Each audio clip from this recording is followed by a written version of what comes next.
I hope Harry and Helena get together. They've got so much in common. They're both snaky bastards, they're both liars, and they're both shitebags. Perfection. Love Island UK episode 22, and ignore this thing on my head. It's doing me nothing. But anyway, every single time somebody gets evicted, in the next episode somebody will say, oh, it really teaches you that you can go at any time and we have to make the most of every day. Every single fucking time. Every single season, every single country, they say the exact same. You would think they would learn this by now. Harrison has realised the obvious, that Tony isn't over him, because he said, oh, if it was dead in the water, she would have stood up for anybody. Yes. And she should have stood up. I would have loved to see her stand up and to see his face, to realise that he'd fucked up. He was playing games and he played it with the wrong person. I genuinely do not understand this boy, because when he was with Helena, it was all over her.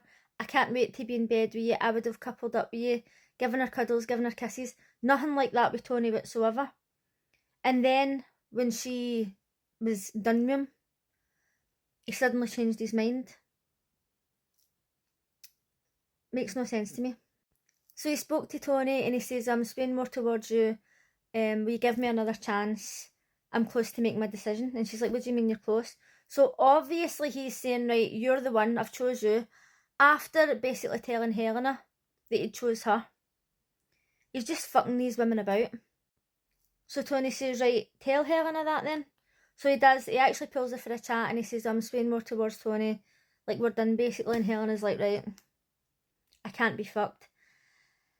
And I'm sure the whole country that's watching is thinking the only reason that he's going to go with Tony now is because he knows that Helena's interested in Harry. But Tony's not interested in anybody else. She's dedicated to him. So he's thinking, this is my ticket to the final. There's no way Tony's going to go with anybody else.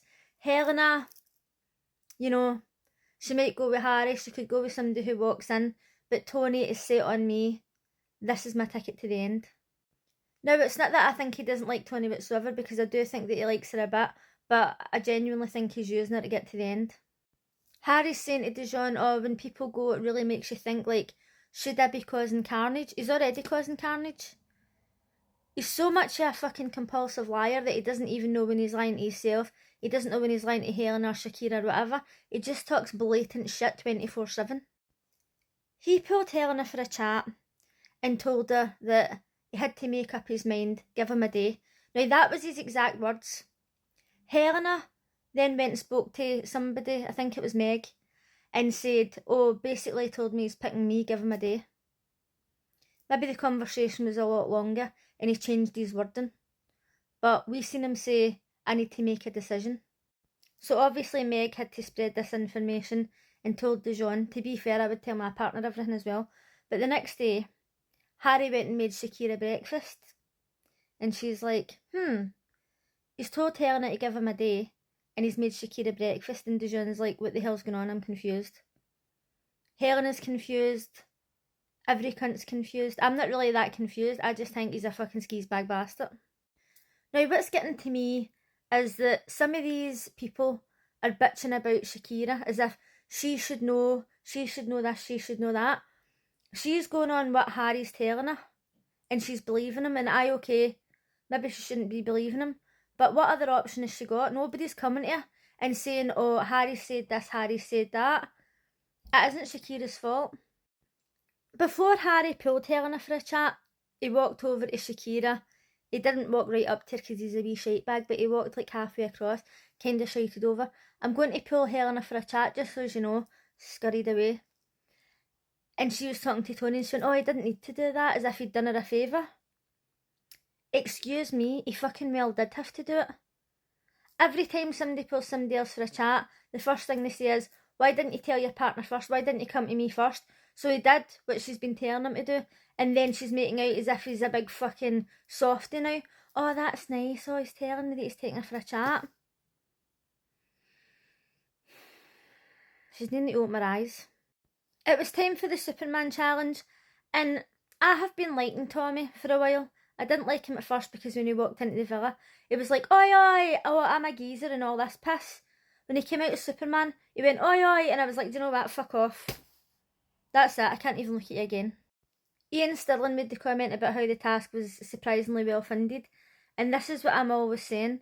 UK, Australia, and other Love Islands have got tasks like this, and it's not like a massive budget like Big Brother USA, but it's better than fucking spin the bottle. So the boys were Superman, the girls were Lois Lane. They had to pick up a newspaper and it said, this man is, and then they had to choose who was the most and who was the least. So they said, for the most intellectual boy, it was Giorgio and least was Ben. Now, if they'd have said anybody other than Ben, it would have been a blatant fucking lie. Most and least honest was Giorgio and Harry. Are they just picking Giorgio for all the good stuff because he's not really been in the villa for that long and he's not had a chance to be a Lionske's big cunt? So they said the most honest was Giorgio and the least was Harry. And Shakira was like, oh, how's he the least? Like, what's he been saying to me that's not honest? Helena had her chance. She actually asked her, has he been telling you something different? Is he not saying that you're closed off? And she says, oh, well, he's not exactly closed things off with me. She could have just been honest and said, he told me that he was making his decision, give him a day. And I know she doesn't want to grass him in, right? But why is she allowing this to happen? Shakira feels like a dick, and rightfully so, because all this stuff's going on behind her back. Most of the people in the villa knows what's going on, and nobody's coming to her and telling her.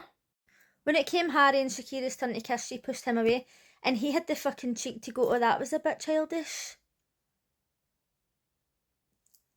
What goes on inside this man's brain? He's got not one fucking brain cell on his head. He's calling her childish.